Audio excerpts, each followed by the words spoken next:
بسم اللہ الرحمن الرحیم والصلاة والسلام علی رسولہ الکریم وعلی آلہ واصحابہ اجمعین اما بعد فاعوذ باللہ من الشیطان الرجیم بسم اللہ الرحمن الرحیم شہر رمضان الذی انزل فیہ القرآن وقال تعالی یا ایھا الذین آمنوا کتب علیکم الصیام کما کتب علی الذین من قبلکم لعلکم تتقون وقال النبی صلی اللہ علیہ وسلم من قام رمضان ایمانا واحتسابا غفر له ما تقدم من ذنبه وقال النبی صلی اللہ علیہ وسلم من صام رمضان غفر له ما تقدم من ذنبه او کما قال۔ جی میرے محترم بھائیوں بہنوں دوستوں بچوں بچیوں، میری طرف سے رمضان کی مبارک ہو، سارے اہل ایمان سارے مسلمانوں کو رمضان کی مبارک ہو، اور اللہ سے دعا ہے کہ اللہ تعالی ہمارے اس روزے اور تراویح کو قبول فرمائے اور ہماری بخشش کا ذریعہ بنائے، آمین۔ کئی سالوں سے یہ معمول چل رہا ہے کہ رمضان میں قرآن کا کچھ خلاصہ وہ بیان کر دیا جائے، 1.25 پارہ پڑھا جاتا ہے، رات ہم نے 1.5 پارہ سنا، تو سارے کا تو خلاصہ مشکل ہوتا ہے، تو کچھ اس میں سے جو اللہ تعالیٰ دل میں ڈالے گا وہ میں عرض کر دوں گا۔ سب سے پہلی بات یہ ہے کہ یہ قرآن کیا ہے، یہ کتاب کیا ہے، تو اللہ تعالیٰ یہ کس نے اتاری ہے، اس کا مقصد کیا ہے؟ تو قرآن کا تعارف قرآن کی زبان سے، کہ قرآن خود اپنے بارے میں کیا کہتا ہے۔ تو پہلا سوال اٹھتا ہے یہ کس کی کتاب ہے، کس نے لکھی ہے، کون مصنف ہے؟ تو اللہ تعالیٰ فرماتے ہیں سورہ شعراء میں وَإِنَّهُ لَتَنزِيلُ رَبِّ الْعَالَمِينَ، یہ پیغام ہے، یہ کتاب ہے، تھوڑی تھوڑی کر کے اتاری ہوئی، تنزیل تھوڑا تھوڑا کر کے اتارنا، انزال ایک ہی دفعہ اتارنا، رب العالمین جو ساری کائنات کا مالک ہے اور لارڈ ہے اور بادشاہ ہے اور پالنے والا ہے۔ لفظ رب میں اللہ نے ایک خوبصورت اشارہ کیا ہے کہ میں تمہارا پالنے والا ہوں، تو جیسے تمہاری ماں تم سے پیار کرتی ہے اور تمہارے لیے ہر وقت آسائش پہنچانے کی کوشش کرتی ہے، ہر وقت راحت پہنچانے کی کوشش کرتی ہے، تکلیف سے بچانے کی کوشش کرتی ہے، تو یہ کتاب اس رب العالمین کی طرف سے ہے جو تمہارا پالنے والا ہے۔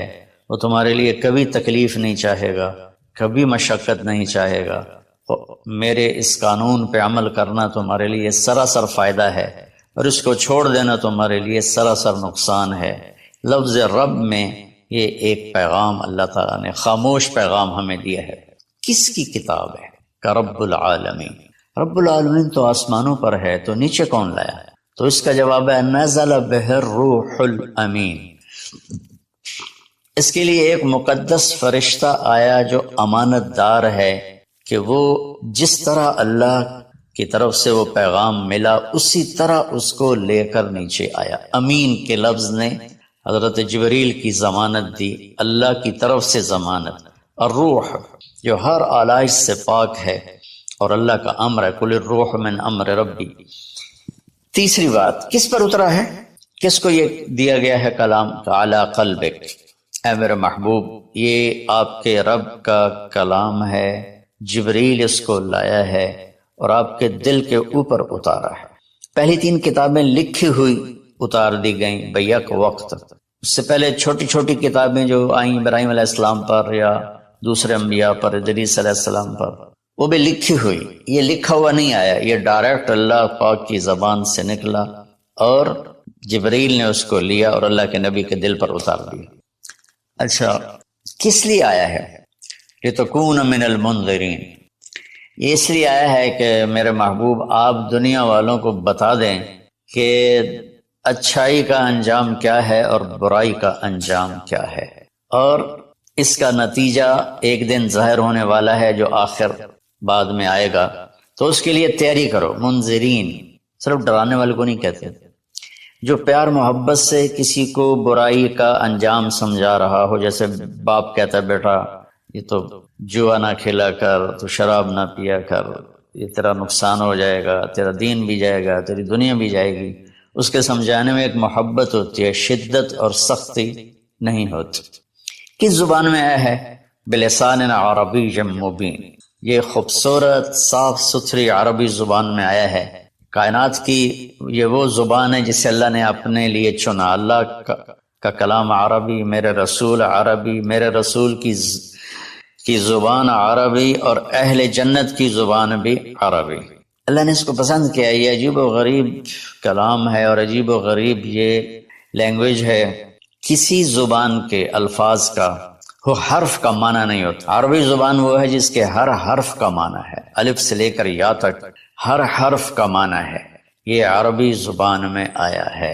اس میں ایک یہ اشارہ بھی ہے کہ اللہ تعالیٰ عربوں سے کہہ رہا ہے کہ تمہاری زبان میں بھیجا ہے، اس کو سمجھنے کے لیے تمہیں تو کوئی مشکل نہیں ہے۔ اور دوسرا ہماری طرف بھی اشارہ ہے کہ تم کسی بھی زبان سے تعلق رکھتے ہو تو کوشش کرو عربی سیکھو، تاکہ اللہ کے قرآن کو تم، پیغام کو تم سمجھ سکو۔ یہ مختصر سا تعارف ہے کہ قرآن کس کا کلام ہے؟ اللہ کا۔ کون لایا؟ جبریل۔ کن کے پاس لایا؟ ہمارے نبی پاک صلی اللہ علیہ وسلم۔ کس لیے لایا؟ کہ ہمیں زندگی کا انجام سمجھایا جا سکے کہ انسان ایک ایسی مخلوق ہے جو ماں کے پیٹ سے بالکل جاہل پیدا ہوتا ہے، اور اس کے مقابلے میں ماں انڈے سے نکلنے والا ہو یا ماں کے پیٹ سے نکلنے والا جانور اور کیڑے مکوڑے، یہ چونٹی کتنی چھوٹی ہوتی ہے اور انڈا کتنا چھوٹا ہوگا، تو اس سے نکل کر وہ اندھیرے میں ہوتی ہے، اور اس سے زندگی گزارنے کا پورا طریقہ معلوم ہوتا ہے کہ میرے لیے ٹھیک کیا ہے، غلط کیا ہے، صحیح کیا ہے، غلط کیا ہے۔ انسان پیدا ہوتا ہے، واللہ اخرجکم من بطون امہاتکم لا تعلمون شیئا، میرے بندو اللہ نے تمہیں ماں کے پیٹ سے نکالا، تم کچھ بھی نہیں جانتے تھے، تو ہمیں باہر سے علم لینا ہوتا ہے، اور باقی کسی مخلوق کا امتحان نہیں، میرا اور آپ کا امتحان ہے کہ اللہ تعالیٰ فہدیناہ النجدین، یہ دو راستے ہیں، یہ سیدھا ہے، یہ غلط ہے۔ قرآن سیدھا راستہ بتاتا ہے، ان ھذا القرآن یہدی للتی ہی اقوم، قرآن تمہیں سیدھا راستہ بتاتا ہے۔ اور شیطان کیا کرتا ہے؟ وہ ہمیں غلط راستہ بتاتا ہے، وہ ہمیں یجادلوکم وَإِنَّ الشَّيَاطِينَ لَيُوحُونَ إِلَىٰ أَوْلِيَائِهِمْ، کہ یہ شیطان کی بھی وحی چلتی ہے جو اس لیے ہوتی ہے کہ لِتَكُونُوا مِنْ أَصْحَابِ السَّعِيرِ، کہ تم جہنم میں جا کے گر جاؤ، چلے جاؤ۔ تو اس لیے اس قرآن کا سیکھنا، چلو ہم عربی تو نہیں سیکھ سکتے ہیں، عمر کا ایک ایسا حصہ، لیکن اس کا ترجمہ پڑھ سکتے ہیں۔ ہر مکتب فکر کے علماء نے ترجمہ کیا ہوا ہے، تو وہ ترجمہ تھوڑا تھوڑا پڑھیں تو انشاءاللہ ہمیں پتہ چلے گا کہ اللہ ہم سے کیا کہتے ہیں۔ پھر اس قرآن کا مقصود کیا ہے؟ وہ ہدایت ہے۔ الف لام میم ذالک الکتاب لا ریب فیہ ھدی للمتقین، یہ کتاب کی پہلے اللہ نے ضمانت دی کہ یہ ہر شک و شبہ سے بالا تر کتاب ہے، دنیا میں کوئی یہ دعویٰ نہیں کر سکتا، نہ بولنے والا نہ لکھنے والا۔ انبیاء کے سوا بڑے سے بڑا علامہ ہو، بولنے میں خطا کھائے گا، بڑے سے بڑا علامہ ہو، لکھنے میں خطا کھائے گا، صرف میرے رب کا انبیاء اور میرے رب کا کلام ہر خطا سے پاک ہے۔ تو یہ کس لیے ہے؟ ہدن للمتقین، یہ ہدایت ہے۔ ہدا، جو کہ عربی زبان ان کی تھی، تو اللہ تعالیٰ نے انہی کی، سبحان اللہ، انہی کے استعمال کے مطابق جب قرآن کو اتارا تو وہ ہل کے رہ گئے۔ ہدا ویسے تو کہ سیدھا راستہ، لیکن ہدا اس چٹان کو کہتے ہیں جو سمندر میں ابھری ہوئی ہو، پانی سے باہر نکلی ہوئی۔ سمندر کے اندر بے شمار پہاڑ ہیں جو ہمارے زمینی پہاڑوں سے زیادہ ہیں، تو کہیں کہیں وہ اوپر نکل آتے ہیں، اور ان پر جب سورج کی چمک پڑتی ہے تو وہ چوٹیاں روشن ہو جاتی ہیں۔ اس روشن چوٹی کو عرب جب سفر کرتے تھے، یا دوسرے بھی جب بحری سفر کرتے تھے، تو ان کو نشانی بناتے تھے کہ یہ پہاڑ کی چوٹی فلاں جگہ کا پتہ بتاتی ہے، یا سمجھیے جدہ کا پتہ بتاتی ہے، یہ یمبو کا پتہ بتاتی ہے، یہ خلیج اقوا کا پتہ بتاتی ہے۔ ایک مثال دے رہا ہوں۔ تو ہدا اس پہاڑ کی چوٹی کو کہتے ہیں جس کو دیکھ کر بحری جہاز اپنی سمت اور راستے کو صحیح کرتے تھے اور منزل تک پہنچتے تھے۔ تو اللہ نے اس کتاب کو ہدا فرمایا ہے کہ انسانی سمندر میں، انسانی زندگی کی کشتی کے لیے میں پھر دہراتا ہوں، انسانیت کے سمندر میں انسانی زندگی کی کشتی کے لیے یہ جو قرآن ہے یہ وہ چوٹی ہے پہاڑ کی جس سے تم راستہ پاتے ہو اور جس سے تم اپنی منزل تک پہنچتے ہو۔ ایک مقصد تو اس کا یہ ہے کہ مجھے کیا کرنا ہے قرآن بتائے گا، کیا نہیں کرنا قرآن بتائے گا، جو کہا گیا وہ کر لو، جس سے روکا ہے وہ چھوڑ دو۔ دوسرا، قرآن کا مقصود کیا ہے؟ ھذا بلاغ للناس، یہ پیغام ہے لوگوں کو پہنچانے کے لیے، جس کو امت آج بھلا چکی ہے۔ مدت ہوئی صیاد نے چھوڑا بھی تو کیا، تاب پرواز نہیں راہ چمن یاد نہیں۔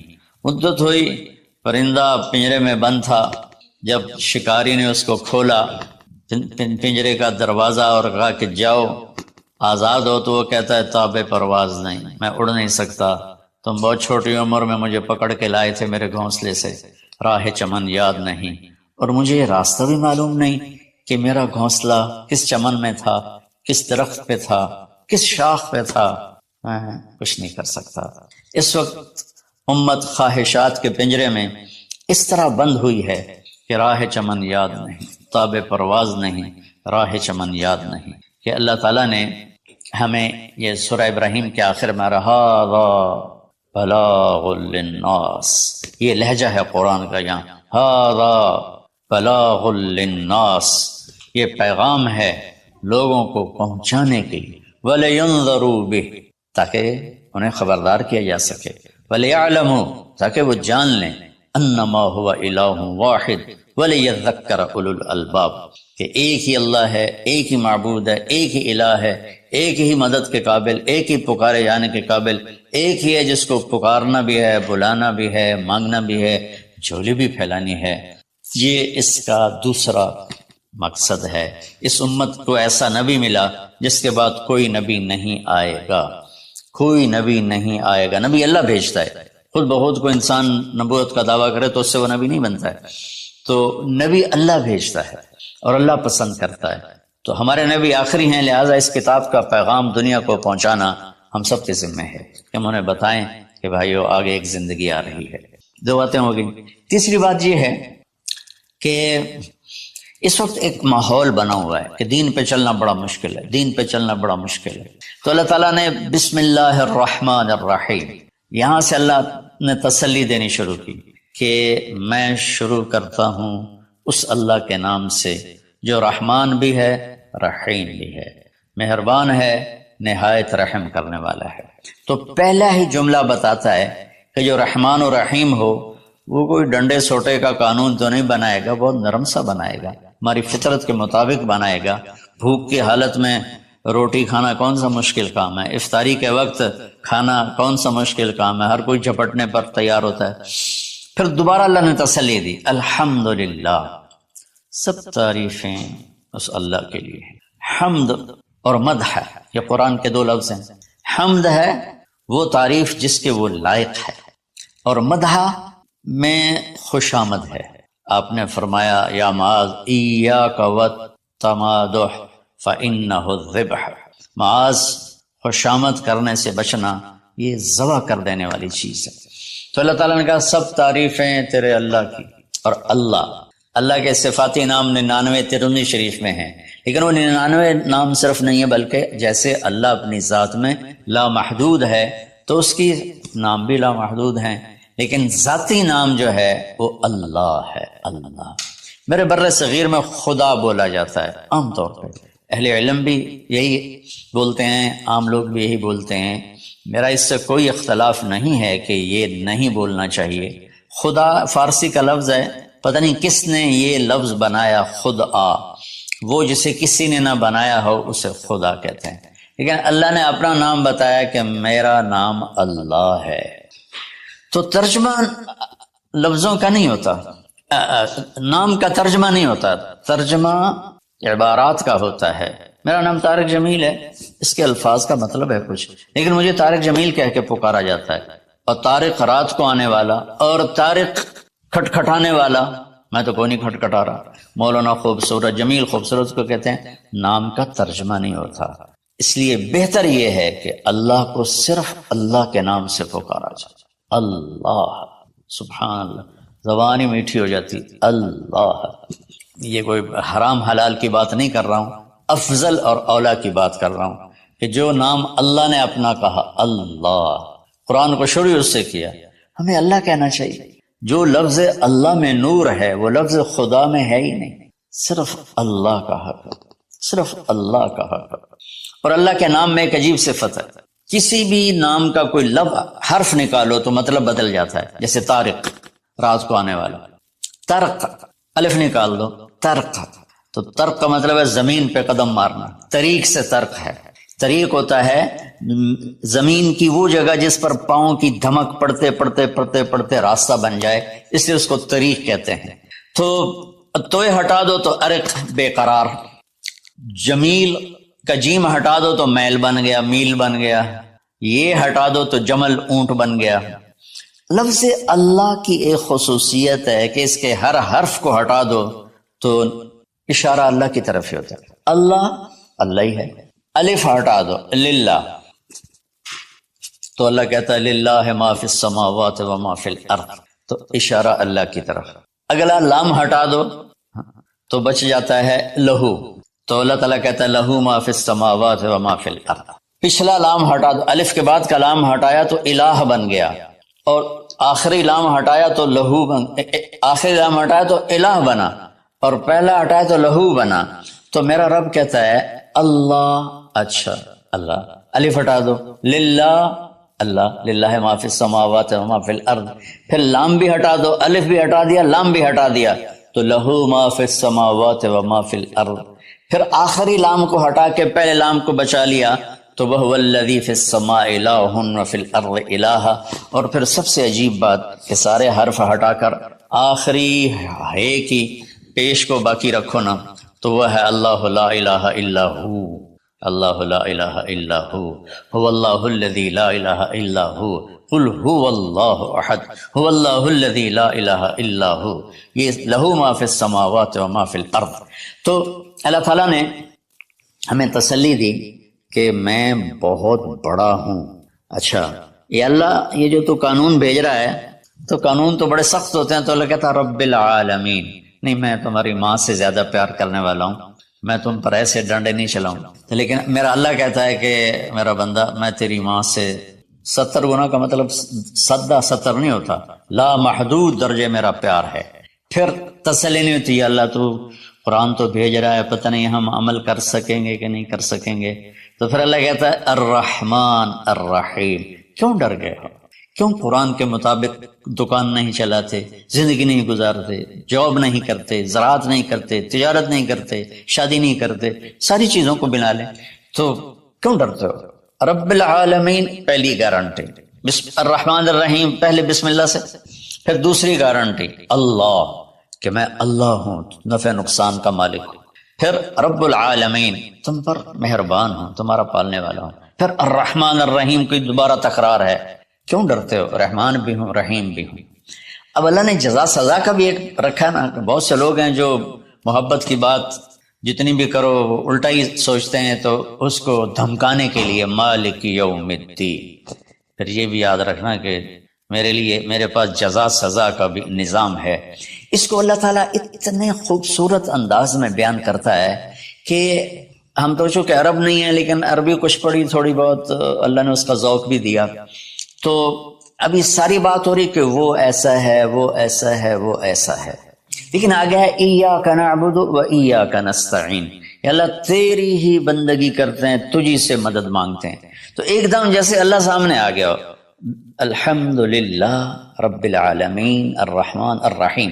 ان الفاظ نے اس طرح کر دیا جیسے اللہ میرے سامنے آ گیا ہے، جیسے کأنک تراہ، جیسے اللہ میرے سامنے آ گیا تو میں کہتا ہوں ایاک نعبد، یا اللہ میں تیری ہی بندگی کرتا ہوں، و ایاک نستعین، یا اللہ میں صرف تجھے پکارتا ہوں مدد کے لیے، میں کسی اور کو نہیں پکارتا.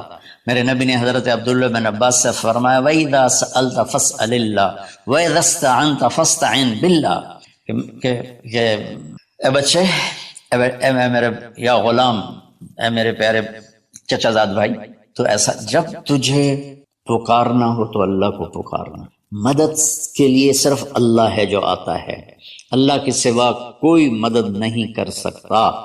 یہ اسباب کی دنیا ہے، ایک دوسرے سے مدد لینا، تو میرے نبی نے قرضے اٹھائے، میرے نبی نے زرہ پہنی، میرے نبی نے تلوار اٹھائی، لیکن وہ کام جو براہ راست اللہ کے ہاتھ میں ہے ان میں صرف اللہ کو پکارا جاتا ہے، ان میں صرف اللہ کو پکارا جاتا ہے۔ ایاک نعبد و ایاک نستعین، علماء فرماتے ہیں ساری آسمانی کتابوں کا خلاصہ قرآن ہے، اور قرآن کا خلاصہ سورۃ فاتحہ ہے، اور سورۃ فاتحہ کا خلاصہ ایاک نعبد و ایاک نستعین ہے۔ اے میرے اللہ، یا اللہ، یہ صرف اللہ کے ساتھ ہے اور کسی کے ساتھ نہیں ہے۔ تو پھر اللہ تبارک و تعالیٰ، چونکہ میں نے پہلے شروع میں کہا تھا کہ ہم زندگی گزارنے کا طریقہ نہیں جانتے، تو اللہ نے ہم سے یہ دعا ہم پہ فرض کر دی کہ تم نے یہ مانگنا ہے، جو کہ تم اندھے ہو جاہل ہو، کہو اہدنا۔ کتنی ضروری ہے، اللہ کہتا ہے روٹی مانگو، پانی مانگو، بیوی مانگو، بچے مانگو، جی کپڑے مانگو، زمین مانگو، جائیداد مانگو، صحت مانگو، عزت مانگو، سب کچھ مانگو، لیکن ایک چیز اللہ نے فرض کر دی کہ میرے بندے اگر تو ہدایت کے بغیر مر گیا تو برباد ہو جائے گا، لہذا تم پہ واجب کرتا ہوں، فرض کرتا ہوں کہ اہدنا الصراط المستقیم۔ اہدنا پہلے میں بتا چکا ہوں کہ ہدا، یا اللہ وہ چٹان دکھا دے جس کو دیکھ کر میری زندگی کی راہیں صحیح جگہ تک مجھے پہنچائیں۔ ہدا، عرب اس کو سن کے ہل گئے تھے کہ وہ محاورہ سمجھتے تھے، ہم محاورہ نہیں سمجھتے، لیکن عرب کیوں ہل گئے تھے؟ کہتے کیا کمال ہے یار، یہ کیا آدمی کہاں سے بولتا ہے، کیا بولتا ہے۔ وہ تو ابو جہل سے پوچھا اخنس ابن شریک نے، سچ سچ بتا محمد جھوٹے ہیں کہ سچے ہیں؟ کہنے لگا اللہ کی قسم سچے ہیں، پر نہیں مانوں گا، میں بنو ہاشم سے مقابلہ کروں گا، نہیں مانوں گا، سچے ہیں۔ تو اہدنا، یا اللہ وہ چٹان دکھا، وہ کیا، وہ قرآن ہے جس کو دیکھ کر میں تجھ تک پہنچ جاؤں۔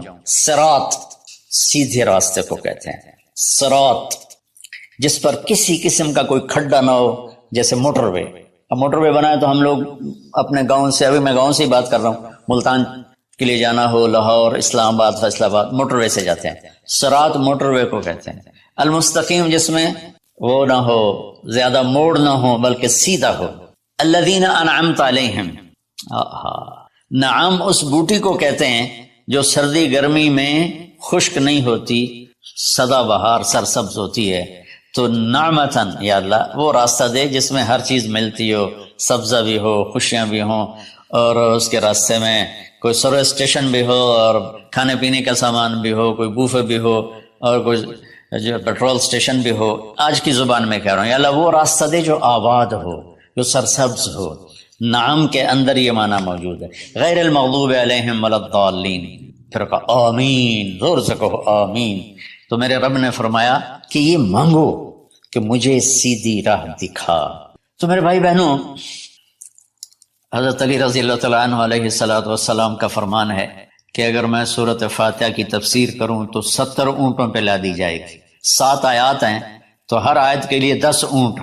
اور ایک دفعہ فرمایا کہ عشاء کی نماز پڑھ کے بیٹھے اور فرمایا کہ میں تمہیں بسم اللہ الرحمن الرحیم کی تشریح کر کے بتاتا ہوں، اس کا مطلب بتاتا ہوں۔ تو با سے شروع ہوئے، با صرف لفظ با سے شروع ہوئے، اور فجر کی اذان ہو گئی، با کی شرح چل رہی تھی۔ تو سورہ یعنی بقرہ، یہ سارے، اب ایک اور روایت ہے کہ سورہ بقرہ سارے قرآن کی سردار ہے، اور سورہ بقرہ کی سردار آیت الکرسی ہے، جس میں اللہ اپنا تعارف کرواتا ہے۔ تو اس میں اللہ تعالیٰ نے شروع ہی میں ایک حکم دیا، یا ایھا الناس اعبدوا ربکم الذی خلقکم والذین من قبلکم لعلکم تتقون۔ اگر میں ساری سورہ بقرہ کا خلاصہ بتاؤں تو یہ آیت ہے کہ اے لوگو، یا ایھا الذین آمنوا نے کہا اے دنیا کے انسانوں، اس رب کی بندگی کرو جس نے تمہیں پیدا کیا، جس نے تمہیں بنایا، جس نے جعل الارض فراشا والسماء بناء، وہ رب جس نے تمہارے لیے زمین کا فرش بچھایا، آسمان کی چھت کو تمہارے اوپر جس نے تان کے رکھ دیا، اور ما لہا من فروج، کہیں سے وہ پھٹی ٹوٹی نہیں ہے، تو اس رب کے سامنے جھکو، اس رب کے سامنے جھکو۔ عبدہ اس بوٹی کو کہتے ہیں جو صحرا میں پیدا ہوتی ہے اور ہر وقت سرسبز رہتی ہے، اور اونٹ جب اس کو دیکھ لیتا ہے تو پھر وہ کسی جھاڑی کی طرف نہیں جاتا، سیدھا اس بوٹے کے اوپر جاتا ہے۔ تو میں قربان جاؤں، لفظ عبدہ میں یہ عبد میں یہ اشارہ ہے، عبادت میں یہ اشارہ ہے کہ میرے بندو میں تمہارا ایسا رب ہوں کہ تم میرے بغیر رہ نہیں سکتے ہو، تو ایسے میری طرف آؤ جیسے وہ تمہارے اونٹوں کی عزت تھے، ان کا تاج تھے۔ تو میں تمہیں یہ پیغام دیتا ہوں کہ میرے بن کے چلو، میرے بن کے چلو۔ آخر میں حضرت یعقوب علیہ السلام کا انشاءاللہ سورہ یوسف میں اللہ تعالیٰ نے زندگی تو اس کی تفصیل آئے گی، لیکن یہاں صرف اتنی بات کہ اللہ تعالیٰ نے باپ کے روپ کیسا ہونا چاہیے، ایک باپ کو باپ کیسا ہونا چاہیے، اس میں جو یعقوب علیہ السلام کو فٹ کیا ہے اور کسی نبی کو فٹ نہیں کیا ہے، کہ یعقوب علیہ السلام نے اپنی اولاد جو نافرمان تھی ان کے ساتھ کس طرح زندگی گزاری، جو کھو گئے ان پر کیسے صبر کیا، اور جب وہ دنیا سے جانے لگے تو اس وقت کیا فکر کیا۔ تو مرنے والا کبھی کسی سوچ میں ہوتا ہے، کبھی کسی سوچ میں ہوتا ہے، تو یعقوب علیہ السلام نے فرمایا ما تعبدون من بعد، دیکھو بیٹو میں جا رہا ہوں، میرے بعد کس کی عبادت کرو گے؟ تو انہوں نے کہا کہ ہم آپ کے رب کی اور ابراہیم کے رب کی، اسماعیل کے رب کی ہم عبادت کریں گے۔ تو والدین کو کے اوپر ذمہ ہے انہیں اپنے اللہ کا تعارف کرانا، اللہ کی پہچان کرانا، ڈنڈے سے نہیں، محبت سے، پیار سے، نصیحت سے۔ تو والدین پیار محبت سے اپنی اولاد کو اس پر لائیں۔ سورہ بقرہ اتنی لمبی صورت ہے کہ ابو علی رحمۃ اللہ علیہ بغداد میں 6 صدی کے عالم تھے، وہ سورہ بقرہ کو شروع کیا، اس کی شرح کرتے کرتے کرتے 32 سال گزر گئے اور وہ مر گئے اور سورہ بقرہ وہ پوری نہیں کر سکے تھے۔ تو میں خلاصے کے طور پر اس میں سے یہ بتا رہا ہوں کہ ہم اپنے اللہ کو پہچانیں، اسی کو معبود بنائیں، اسی کو اپنی مدد، اسی کو اپنا مددگار بنائیں، اسی کی بندگی اور عبادت کریں۔ اور ایک چیز میں نے چن کے دکھائی کہ ایز والدین ہمیں اپنی اولاد کو کس حال میں چھوڑ کے جانا ہے، اور اس سے پہلے میں نے قرآن گناہ معاف کرتا ہوں۔ نماز صرف رمضان میں فرض ہوتی ہے یا سارا سال فرض ہوتی ہے؟ جواب دو۔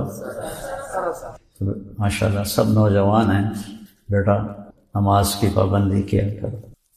صرف ایک فرض ہے جس میں کوئی گنجائش نہیں، ایمان تو اندر کی چیز ہے، 24 گھنٹے ہمارے اندر ہے، اللہ کا فضل ہے۔ روزہ آیا ہوا ہے الحمدللہ، سال میں 1 مہینہ، اس میں گنجائش ہے، بیمار ہو بعد میں رکھ لیں، سفر پہ ہو بعد میں رکھ لیں، ایسی بیماری ہے کہ رکھ ہی نہیں سکتے معاف ہو۔ زکوٰۃ پیسے والوں پر ہے، حج پیسہ بھی ہو صحت بھی ہو تب فرض ہے، پیسہ ہو صحت نہ ہو فرض نہیں ہے۔ نماز ایسی چیز ہے کسی حال میں معاف نہیں، سوائے اس کے کہ وہ بے ہوش ہو جائے، ہوش میں آئے گا تو پھر اس کی قضا دے گا۔ اگر ان 1445 سال 46 سال میں کسی کو نماز معاف ہوتی تو امام حسین علیہ السلام کو کربلا میں معاف ہوتی۔ کہ انسانی تاریخ میں اتنا خوفناک واقعہ نہیں ہے کہ جس میں نبی کی اولاد ذبح ہو۔ ویسے تو بہت بڑی بڑی جنگیں ہوئیں، ایک دن میں لاکھوں لوگ مارے، لیکن نبی کی اولاد شہید ہو 17 نوجوان، 17، یہ تاریخ میں پہلی دفعہ، وہ بھی آخری میں۔ اور یہ حسن اور حسین کے بارے میں میرے نبی نے فرمایا کہ جنت کے نوجوانوں کے سردار ہیں حسن اور حسین۔ یہ شہادت کی وجہ سے نہیں، ابھی ماں کا دودھ پیتے تھے، یعنی حالی انہوں نے کمی کوئی نہیں کیتا کہ یہ جنت کے نوجوانوں کے سردار ہیں، اور میری بیٹی جنت کی عورتوں کی سردار ہے، اور علی کا درجہ ان سب سے اوپر ہے۔ تو موت سر پہ کھڑی ہے، تلواروں برس رہی ہیں، تیروں کا مینہ برس رہا ہے، نیزے سینے کے پار ہو رہے ہیں، سورج ڈھلا تو آپ کے رائٹ سائڈ پہ جو تھے کمانڈر زہیر، ان کو اشارہ کیا کہ شمر سے کہو تھوڑی دیر رک جائے نماز پڑھو۔ اندازہ لگا، چونکہ میں بہت زیادہ اہل بیت کو بیان کرتا ہوں تو پھر میرے ذہن میں ایک سکیچ بن گیا ہے، پھر جب وہ مجھے تصور میں آتا ہے میرے آنسو نکل آتے۔ تو انہوں نے اس وقت بھی نماز نہیں چھوڑی، زہیر گئے اور شمر سے کہا نماز پڑھنے کے لیے جنگ روکو۔ اس نے کہا پڑھو یا نہ پڑھو ہماری تلواریں چلیں گی۔ ایک کوفی سردار نے کہا، اس کا نام تھا حسین، سواد کے ساتھ سین کے ساتھ میں، حسین بن نمیر، کہ توڑیاں تو نمازاں قبول ہی کوئی نہیں، لعنت ہے تجھ پر، جس گھر کی وجہ سے نماز ملی ان کی قبول نہیں، تمہاری قبول ہیں۔ تو انہوں نے واپس آ کے کہا کہ جنگ روکنے پہ تیار نہیں۔ تب نہ کہ پھر نماز تو نہیں چھوڑ سکتے۔ ادھر آ ستمگر، ہنر آزمائے، ستمگر ظالم، ہنر، تو بھی اپنا ہنر آزما، میں بھی، کیا ہے، تو تیر آزما، ہم جگر آزمائیں۔ آپ نے فرمایا آدھے نماز پڑھو آدھے لڑائی کرو۔ اللہ، تاریخ میں ایسی نماز کبھی نہیں پڑھی، نہ آئندہ پڑھی جائے گی، آدم سے لے کر آج اور آج سے قیامت۔ جب وہ فرق ہو گئے کہ چلو اب تم نماز پڑھو، نماز نہیں چھوڑی۔ عصر سے پہلے سب کے سر کٹ کے نیزے پہ چڑھ گئے، عصر پڑھنے کی نوبت نہیں ہے۔ آپ اسی کالونی کے بچے ہو، نوجوان ہو، بیٹا نماز نہ چھوڑا کرو۔ یہ پتہ ہے آپ کیوں آ گئے ہیں؟ شیطان قید ہو گیا ہے، تو اس نے جو آپ کو تالے لگائے ہوئے تھے نا وہ ٹوٹ گئے۔ اب ایمان آپ کو کھینچ کے مسجد میں لے آیا، کوئی آپ کو ڈنڈے سے تو نہیں لایا، ایمان ہی لے کر آیا۔ تو جب بھی آپ یہاں نماز پڑھیں اللہ سے مانگیں، یا اللہ سارے سال کا نماز پہلا، عجیب بات بتاؤں، پہلا حساب عبادات میں نماز کا ہوگا، اور پہلا حساب معاملات میں قتل کا ہوگا۔ جو مقتول ہے نا، چاہے وہ گولی سے مرا چاہے تلوار سے، اس کا سر اس کے ہاتھ میں ہوگا، الٹے ہاتھ، اور سیدھے ہاتھ سے اس نے قاتل کا گریبان پکڑا ہوگا، اور وہ کہے گا یا اللہ اس سے پوچھ اس نے مجھے کیوں قتل کیا۔ دو بندے امت میں سے دو انسانوں کو سب سے سخت سزا ملے گی، سب سے شدید سزا، ایک قاتل بے گناہ قتل کرنے والا کسی کو، اور ایک سود کھانے والا اور قتل کرنے والا، ان کو بہت خوفناک سزا۔ تو آپ نوجوانوں کو دیکھ کر ایسے ہی میرا دل بھر آیا۔ میں ظہر کے وقت مسجد خالی ہوتی ہے، آج آپ سب، اللہ بھی خوش ہو رہا ہے، فرشتے بھی خوش ہو رہے ہیں، بیٹا اللہ سے مانگا کرو، نماز نہ چھوڑو۔ تو میں آپ کو قرآن میں سے ایک چیز بتاتا ہوں، یہ قرآن کا مہینہ ہے، شہر رمضان الذی انزل فیہ القرآن۔ اللہ تعالیٰ نے پیچھے کہا کتب علیکم الصیام، تم پر روزے فرض ہو گئے جیسے پہلوں پہ تھے، لیکن جب رمضان کا نام آیا تو اس میں تو کہنا چاہیے تھا شہر رمضان الذی کتب فیہ الصیام، رمضان کا مہینہ ہے جس میں روزے فرض ہیں، تو اللہ نے اس میں کہا شہر رمضان الذی انزل فیہ القرآن، رمضان وہ مہینہ ہے جس میں قرآن اترا۔ تو دنیا میں ہر انسان کی ایک نفسیات ہے کہ میں کامیاب زندگی گزاروں، اور اس کامیابی کا مطلب کیا سمجھتے ہیں؟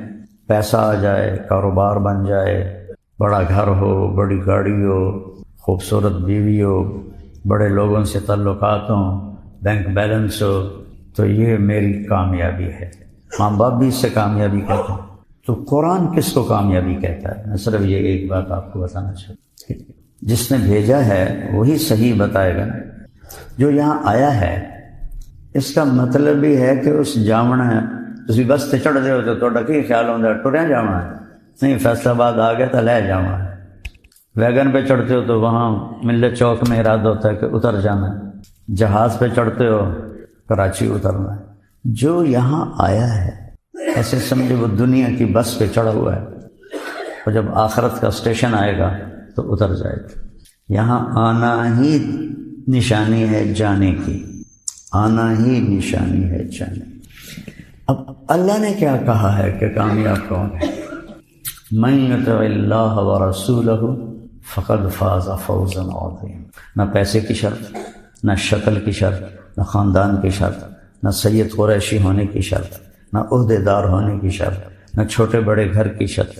جو اللہ اور اس کے رسول کی مان کے چلا گیا وہ کامیاب ہو گیا، فوزا عظیما، بہت بڑی کامیابی لے کے چلا۔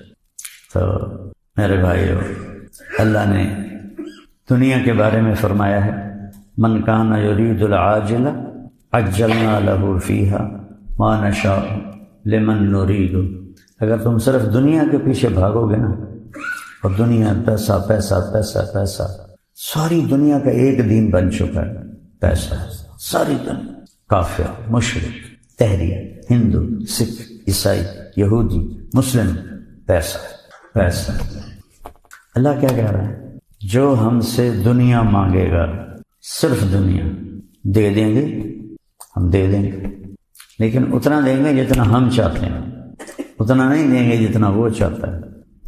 پھر ہر چاہنے والے کو نہیں دیں گے، جس کو چاہیں گے دیں گے۔ بازار میں کتنے لوگ جاتے ہیں کاروبار کرنے، ہر ایک کا کاروبار چمکتا ہے، کسی کا ٹھنڈا، کسی کا چمک جاتا ہے۔ پھر کیا کرتے ہیں؟ ثم جعلنا له جہنم یصلاها مذموما مدحورا، پھر ہم اسے آگ میں ڈال دیتے ہیں جس میں وہ جلے گا ذلیل ہو کر، خوار ہو کر۔ کبھی آپ کو گھر میں تجربہ ہوا ہوگا، انگلی جل گئی، توے کو ہاتھ لگ گیا، فرائنگ پین کو ہاتھ لگ گیا، تو سارا دن ہائے ہائے کرتا کہ آگ کے جلے کا کوئی علاج نہیں کہ یہ دوا لگاؤ تو جلن ختم ہو جائے گی، کوئی علاج۔ وہ اپنا ٹائم لے گا۔ اس کے بعد میرا بھتیجا گھر میں، ڈاکٹر صاحب کا بیٹا طاہر میاں میرا چھوٹا لاہور، وہ باربیکیو کروا رہے تھے، تو نوکر بنا رہا تھا کباب، تو اس نے تھوڑا سا اوپر سے تیل ڈالا تو ایک شعلہ لپکا، صرف 5 سیکنڈ اس کی باڈی کو لگا، 5 سیکنڈ، اور تڑپ تڑپ تڑپ پورا مہینہ وہ تڑپتا رہا۔ ہر وقت کہے بابا مجھے ٹیکہ لگا دو، مجھے ٹیکہ لگا دو، مجھے ٹیکہ لگا دو۔ میرے بھائیو، جہنم کی آگ کو اللہ روز بھڑکاتا ہے، بہت خوفناک چیز۔ اس سے سمجھو کہ اگر کسی کو جہنم کی آگ سے نکال کر دنیا کی آگ، ایکچولی نہیں، پوری دنیا میں جو آگ ہے اس کو اکٹھا کر کے اس میں ڈال دیا جائے تو اسے نیند آ جائے، سو جاوے گا۔ جو صرف پیسے کے پیچھے بھاگتے ہیں، نہ سچ کو دیکھتے ہیں، نہ جھوٹ کو دیکھتے ہیں، نہ ملاوٹ کو دیکھتے ہیں، نہ کھرے کو دیکھتے ہیں، نہ کھوٹے کو دیکھتے ہیں، نہ سود کو دیکھتے ہیں، نہ سچائی کو دیکھتے ہیں، نہ بے ایمانی کو دیکھتے ہیں، وہ پیسہ پیسہ پیسہ۔ تو اللہ کہتا یہاں ڈالوں گا تم، یصلاها مذموما مدحورا، ذلیل ہو کے پڑے رہو گے۔ فمن اراد الاخرہ، اور جس نے کہا یا اللہ مجھے دنیا بھی چاہیے، آخرت بھی چاہیے، صرف آخرت۔ حضرت عائشہ نے پوچھا یا رسول اللہ سب سے اعلیٰ درجے کی دعا کون سی؟ تو آپ نے کہا عائشہ، آدم سے لے کر آج تک جتنی دعائیں مانگی گئی، نبیوں نے مانگی، لوگ، سب سے اعلیٰ دعا ہے ربنا آتنا فی الدنیا حسنہ فی الآخرۃ حسنہ وقنا عذاب النار۔ اللہ نے سکھایا کہ یا اللہ دنیا بھی اچھی کر دے اور آخرت بھی اچھی کر دے۔ خوبصورتی کے لیے 4 لفظ ہیں، ایک ہے حسن، خوبصورت، ایک ہے حسین، بہت خوبصورت، ایک ہے احسن، سب سے زیادہ خوبصورت، ایک ہے حسن۔ شاید آپ نے یہ مطلب نہ سنا ہو، میں نے یا مسجد والوں کو کبھی بتایا ہو تو اکثر نوجوان بیٹھے ہیں۔ حسنہ چہرے کے اس تل کو کہتے ہیں جو پورے چہرے کو خوبصورت بنا دیتے۔ آپ نے دیکھا جو تل ہوتا ہے نا، پورے جسم کی، پورے چہرے کی کیمسٹری بدل دیتا ہے۔ وہ شیرازی تھے تو ان کا ایک شعر ہے، پہلا مصرع بھول گئے، اگر آنتر کے شیرازی بدستارہ دل مارا بخال ہند وش بخشم سمرقند و بخارا۔ اگر یہ جوان مجھ سے ہاتھ ملا لے تو اس کے چہرے کے تل پر میں سمرقند اور بخارا کی حکومت بھی قربان کر دوں گا۔ یہ زمانہ تھا تیمور لنگ کا، سمرقند اس کا کیپٹل تھا، اور اس نے سمرقند کو دنیا کا سب سے حسین شہر بنا دیا۔ تو جب اس نے شیراز فتح کیا تو اس نے شیرازی کو پکڑوا لیا، کہنے لگا اے الو، میں نے ساری دنیا کے خزانے سمرقند پہ لٹا دیے، تو کہہ رہا ہے صرف۔ اچھا جب اس کو پتہ چلا نا کہ ہم اے بن گئے تو اس نے گندے سے کپڑے پہن لیے، وہ پھٹے ہوئے، تو ایک ہی شعر آخیا کہ تل دے پیچھے تو سمرقند جڑا ہے قربان کر دیں مگر، اور بخارا قربان کر دیں۔ کہنے لگا امیر محترم، اسی سخاوت کی وجہ سے تو آج میرا یہ حال ہے، کپڑے ہی پاٹے ہوئے، اسی سخاوت کی وجہ سے تو میرا یہ حال، میرے کپڑے ہی پاٹے ہوئے۔ اور تیمور بڑا ہنسا کہ اس کو انعام دو اور بھیج دو۔ تو حسنہ اس دل کو کہتے ہیں کہ آپ کے چہرے کو نمایاں کر دے۔ تو میں قربان جاؤں اپنے رب پر۔ اس نے صرف یہ نہیں کہا کہ دنیا اچھی کر دے، دنیا ایسی کر دے کہ ہم نمایاں ہو جائیں، اور آخرت ایسی کر دے کہ ہم نمایاں ہو جائیں۔ سبحان اللہ، سبحان اللہ، کیا میرے رب کا کہ من اراد الآخرہ۔ اب دوسری سائڈ، جو آخرت کا طلبگار ہوتا ہے، آخرت کا طلبگار کون ہوتا ہے؟ جو جھوٹ چھوڑتا ہے سچ بولتا ہے، جو دھوکہ چھوڑتا ہے خیانتداری کرتا ہے، جو ماں بہن کی گالی چھوڑتا ہے دعا دیتا ہے، جو ظلم چھوڑتا ہے عدل کرتا ہے، ماں باپ کی نافرمانی نہیں کرتا فرما برداری کرتا ہے، بیوی پر ظلم و زیادتی نہیں کرتا اچھا سلوک کرتا ہے، دوستوں بھائیوں سے میٹھا بول بولتا ہے، 5 نمازیں پڑھتا ہے، روزے رکھتا ہے، زکوٰۃ دیتا ہے، پیسہ ہے، صحت ہے، حج کرتا ہے، 4-5 بلانے ساری۔ وہ مومن، پھر شرط لگے ایمان شرط ہے، ایمان کے بغیر کوئی نیکی قبول نہیں۔ وسعی لها سعیها وهو مومن، اور اس نے صحیح طریقے پر آخرت کو مانگا اور ایمان پر تھا۔ فَأُولَئِكَ كَانَ سَعْيُهُمْ مَشْكُورًا، ان کی محنت کامیاب ہوگی۔ فَمَنْ ثَقُلَتْ مَوَازِينُهُ فَأُولَئِكَ هُمُ الْمُفْلِحُونَ، جن کی نیکیاں بڑھ گئیں وہ کامیاب۔ وَمَنْ خَفَّتْ مَوَازِينُهُ فَأُولَئِكَ الَّذِينَ خَسِرُوا أَنفُسَهُمْ فِي جَهَنَّمَ خَالِدُونَ، جن کی نیکیاں گھٹ گئیں وہ جہنم کا شکار ہو۔ تو قرآن کامیابی کا معیار یہ بتاتا ہے کہ اللہ راضی ہو جائے، دوزخ سے بچے، جنت میں چلے جائے، اللہ دنیا میں عزت کی زندگی دے۔ یہ قرآن کا مضمون ہے۔ ہمارا مضمون کیا ہے؟ پیسہ پیسہ پیسہ پیسہ۔ جب میرے والدین مجھے کہتے تینوں ڈاکٹر بناؤنا، بڑا پیسہ بڑی عزت، آپ یقین مانیں اللہ کا شکر ہے میرا حافظہ اچھا ہے، میرے حافظے میں یہ بات کہیں نہیں ہے کہ ماں نے کہا ہو یا باپ نے کہا ہو یا چاچے نے یا تائی نے کہ لوگاں دی خدمت کرے گا، بیماراں دیاں دعاواں لویں گا، نئے ور صرف 2 گل پتر ڈاکٹر بن جاؤ، بڑا پیسہ بڑی عزت۔ تلمبا نام سنا نا؟ تو تلمبا اللہ نے مشہور کر دیا۔ وہاں ایک غریب فیملی کا لڑکا ڈاکٹر بن گیا تھا، تو پیتھالوجسٹ تھا ڈاکٹر معین۔ ابا جی ہمیشہ دیکھے ڈاکٹر معین نو غریب جا گھر دا آج دی کیڈی عزت۔ تو میرے ذہن میں جو بات ڈاکٹری کی بٹھائی گئی وہ تھی پیسہ اور عزت۔ میرے اللہ نے مجھے اپنے حبیب کے ممبر پہ بٹھانا تھا، میں اس کا شکر گزار ہوں، اس کا شکر گزار۔ جس لڑکے نے مجھے ہم 4 مہینے اکٹھے لگا رہے تھے، کوثر اس کا نام تھا، آخری ہفتہ تھا، آخری مجھ سے کہنے لگا جماعت میں کٹھے تھے، تم کیا کرتے ہو؟ میں نے کہا میں نے میڈیکل کالج میں داخلہ لینا ہے، FSC کی۔ کہنے لگا تمہارے والد کیا کرتے ہیں؟ میں نے کہا میرے والد ذمہ دار ہیں۔ تو کہنے لگا پھر تم عالم بن جاؤ، تمہاری آخرت بن جائے۔ میں نے کہا عالم، اس زمانے میں مولوی گالی تھا، گالی۔ 70 کی 60 کی دہائی میں ہم لوکل ذمہ دار ہیں، مائگریٹڈ نہیں ہیں۔ ہمارے لوکل ذمہ داروں کے گاؤں میں مولوی ایک نوکر ہوتا تھا، تو میرے اندر بھی وہی تصور تھا، والدین کو بھی یہی کچھ کرتے دیکھا۔ کہنے لگا تم ڈاکٹر بن جاؤ، تم عالم بن جاؤ۔ میں نے کہا یار مولوی بن کے کی کرنا ہے؟ تو کہنے لگا دیکھو ڈاکٹر بننے کا کیا مطلب ہے، پہلے بھی اللہ نے تمہیں ایک اچھے گھر میں پیدا کیا ہے، مالدار گھر ہے، پیسہ ہے، تم ڈاکٹر بن جاؤ گے، کچھ پیسے اور آ جائیں گے۔ سبحان، اس کی بات مجھے ایسے لگی، سچ تو کہہ رہا ہے کہ ماں پیو نے ایک ہی کلمہ پڑھایا، بڑے پیسے بڑی عزت، تو اللہ نے عزت بھی دی تھی، پیسہ بھی دیا۔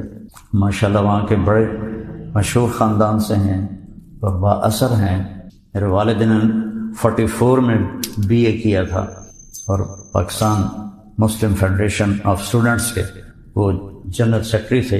اور جب قائد اعظم رحمۃ اللہ 44 میں ملتان آئے، بس ایک ہی دفعہ، تو جنرل سیکرٹری اور اسٹیٹ سیکرٹری میرے والد صاحب تھے۔ تو اللہ پاک نے یہ چیزیں تو پہلے دی تھی، میں کہا یہ گل تو ٹھیک، پہلے 100 روپے آیا، پھر 200 ہو جائے گا، 1000 ہو جائے گا، پھر قبر آ جائے گی، پھر سارے ملیے میٹ ہو جائے گا۔ تو اصل تو میرے اللہ نے ارادہ کیا تھا میرا ہاتھ تھامنے، ایک چھوٹی سی لاجک ذریعہ بن گئی۔ تو میرے عزیزو، قرآن کا پیغام ہے اگر اللہ راضی ہے آپ کامیاب ہیں، اگر اللہ ناراض ہے آپ ناکام۔ میرے نبی نے فقر کیوں چنا، وہ غربت کیوں چنی؟ میں آپ کو قسم کھا کے کہتا ہوں، میں نے افریقہ کے سفر کیے ہیں، غریب ملکوں کے، ایسی غربت دیکھ کر میرے آنسو نکلے، اور میں نے موازنہ کیا کہ پاکستان کا غریب سے غریب بھی ان سے زیادہ سکھی۔ میرے نبی نے غربت خود اختیار کی کہ میری امت کے غریبوں کو مجھ سے تسلی ملتی ہے۔ کبھی کوئی گھر دیکھا ہے جہاں 2 مہینے چولہا نہ جلے؟ میرے نبی کے گھر میں 2 مہینے چولہا نہیں جلتا۔ ایک رات حضرت عائشہ کے ساتھ لیٹے ہوئے تھے، کبھی ایسے ہو جائیں، تھوڑی دیر کے بعد ایسے ہو جائیں، پھر ایسے ہو جائیں، پھر ایسے ہو جائیں، پھر ایک دم آگے بڑھے۔ یہ 4 پائی کی لکڑی ہوتی ہے نا جس میں باندھ ہوتی، اس پر ایسے ہو کے نا ایسے لٹک گئی ہیں، پیٹ کو یہاں رکھ کے نا نیچے چلے۔ حضرت عائشہ اٹھ کے بیٹھ گئے، یا رسول اللہ خیر تھا ہے، کیوں ہے؟ تو آپ نے بڑے تکلیف کے ساتھ کہا، عائشہ بھوک بہت لگی، بھوک بہت، جس کی خاطر یہ غنچہ سجایا، جس کی خاطر دھرتی آکاش بنایا، وہ کہہ رہے ہیں عائشہ بھوک بہت لگی۔ حضرت عائشہ رونے لگی، یا رسول اللہ آپ اللہ سے مانگتے کیوں نہیں؟ آپ تو ایسا کریں گے تو پہاڑ سونا بن جائے۔ کہ نہیں عائشہ، اسی بھوک میں اللہ سے ملے۔ یہ تھا امت کو تسلی دینے کے لیے کہ میری امت کے غریب گلہ نہ کریں کہ سن تو روٹی بھی نہیں لگ گئی، تو میرا نبی کہے گا میرے گھر پہ 2 مہینے چولہا نہیں جلا۔ اس لیے بھائیو، قرآن کا مفہوم سمجھو۔ کامیاب وہ نہیں ہے جو ہواؤں میں اڑنے لگے، کامیاب وہ ہے جس سے اللہ راضی ہو، جس سے اللہ کا رسول راضی ہو۔ جو مرے تو آگے اللہ کا رسول ایسے کھڑا، آ جا میرا بیٹا آ گیا، میری بیٹی آ گئی، میرا امتی آ گئی، سارے دلیدر دور ہو کے وہ مرے اور آگے عذاب کے فرشتے کھڑے۔ پیغام قرآن مولانا طارق جمیل صاحب کے ساتھ پروگرام ملاحظہ کیجئے رمضان المبارک کی ہر رات تراویح کے بعد یوٹیوب لائیو صرف طارق جمیل آفیشیل پر۔ بچے بچیاں سننے والے، رمضان کی آمد ہے جس کی آپ تمنا فرماتے تھے کہ یہ اللہ تعالی ہمیں نصیب فرمائے، اور اللہ نے ہر امت کو رمضان دیا، لیکن ہمارا رمضان سب سے الگ، سب سے اعلیٰ، سب سے بہترین۔ جیسے یہ کاروباری لوگوں کا سیزن ہوتا ہے تو اندھا دھند کام کرتے ہیں، یہ سیزن ہے اللہ کو منانے کا۔ اس میں پھر اللہ کے نام پہ خرچ کرنا بھی ایک بہت بڑا عمل ہے۔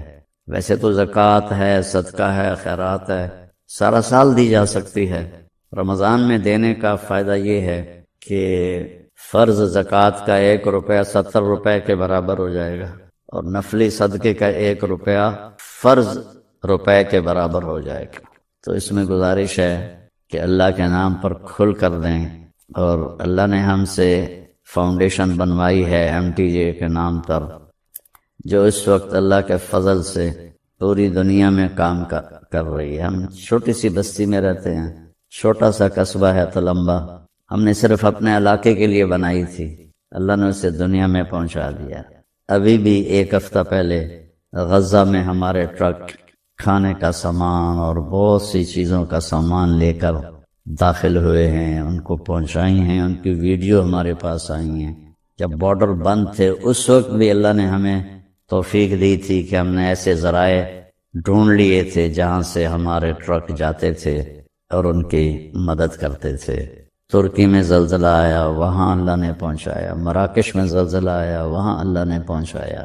یہاں بھی الحمدللہ بے شمار اس شعبے کھل چکے ہیں جن میں اللہ تعالی ہم سے اپنے بندوں کی خدمت کا کام لے رہا ہے۔ تو آپ سب سے گزارش ہے کہ ہر جگہ دیں، میں کسی کے بارے میں روکتا نہیں ہوں، جو صحیح کام کر رہے ہیں اور اس میں ہمیں بھی آپ یاد رکھیں، آپ کے تعاون کے ہم بہت زیادہ محتاج ہیں۔ اللہ آپ سے راضی ہو۔ السلام علیکم ورحمۃ اللہ۔